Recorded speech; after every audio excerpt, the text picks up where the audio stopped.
This is a story from Fortune magazine about a court case involving the former EMI group and a man that they sued named Michael Roberts, who's the founder of a company named MP3 Tunes. Now, just by way of a little background, EMI was a record company that was created by the merger of two British companies, Columbia Gramophone Company, not connected to Columbia Records, and the Gramophone Company, who merged in 1931 and became what we knew colloquially as EMI Records. EMI Records produced artists such as the Beatles, Frank Sinatra, Ice Cube, Tina Turner, Selena, Duran Duran. Now, EMI Group was operated until about 2012 when the company actually went bankrupt and is no more. But they are now currently was formerly EMI Group is still suing this company, as I said, that's named MP3 Tunes.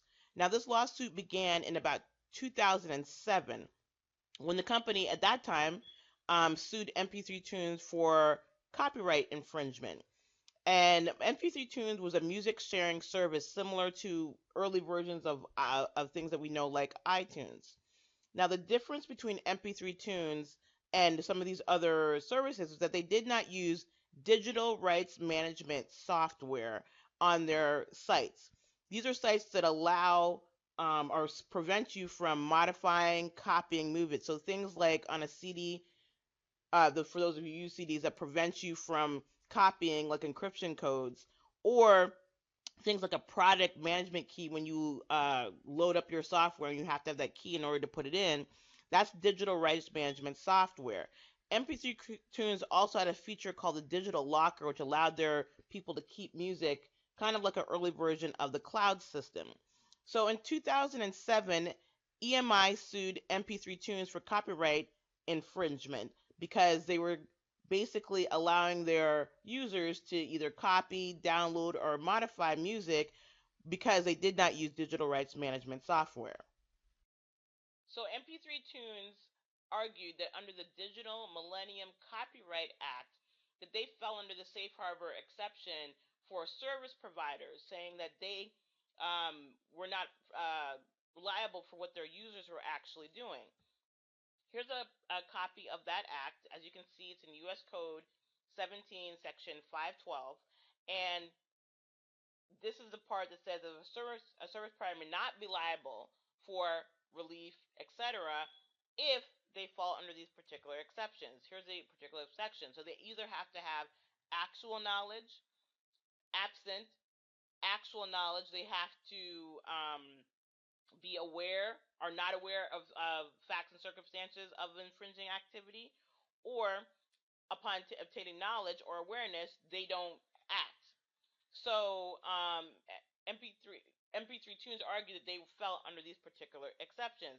EMI argued that MP3 Tunes could not use these exceptions because they had certain what they call red flag knowledge, meaning that MP3 Tunes, we as EMI informed you, notified you that your users were actually violating our copyrights. And once you have reason to believe or have knowledge of the infringing activity, you didn't take action and you didn't do something to stop it.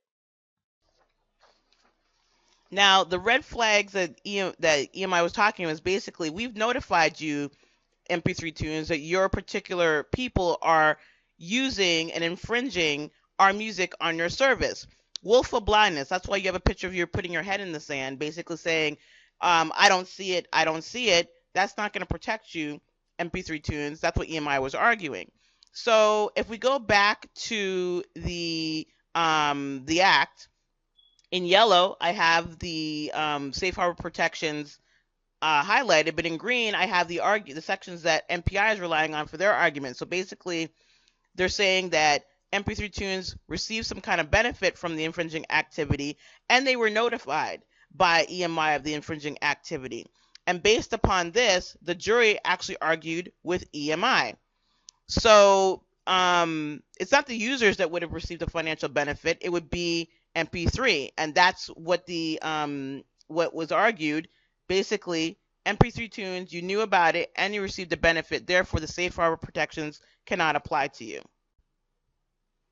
So when the jury agreed with EMI, the original judgment was $48 million. The judge in the case reduced that judgment of $48 million to approximately $12 million. And now both sides, of course, are appealing the rulings.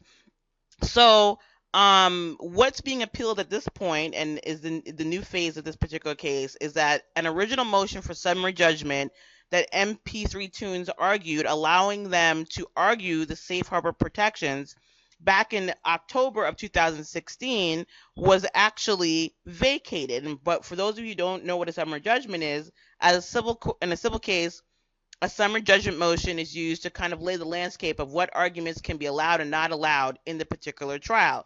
In this particular case, the summary judgment allowed, sometimes the summary judgment can end the case altogether.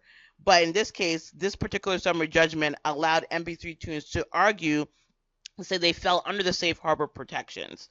So the court, by vacating this, basically has said that because copyright is a strict liability crime, MP3 Tunes was made aware that people were infringing, therefore they can't use this particular safe harbor.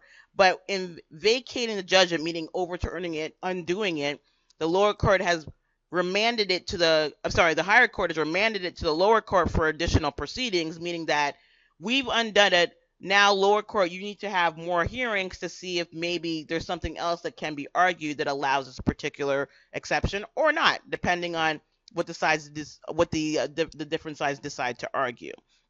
So, this case is being watched by every kind of company, like Spotify, Rhapsody, iTunes, Wikipedia, that allows people to upload things and edit them, because this is kind of going to be the new landscape of things now. Even though this company, as I said, is not this company EMI is not in existence anymore, it's still a very important case. And it's going to affect how all these type of companies are going to interact in the future. So everyone is watching it.